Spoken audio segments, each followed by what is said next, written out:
পরে গাছের পাতা লড়ে টিকটক রাজার কথা মনে পড়ে নয়নের মনি মুখের হাসি তাই তো সবাই মিল্লা আমাকে এতটাই ভালোবাসে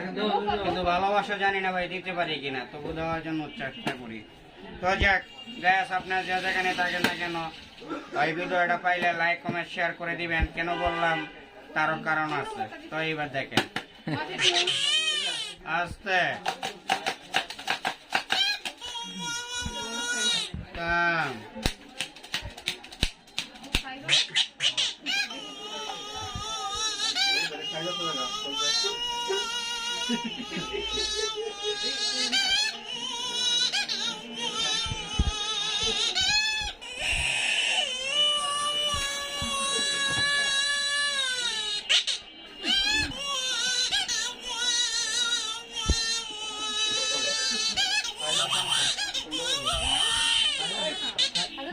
টাটা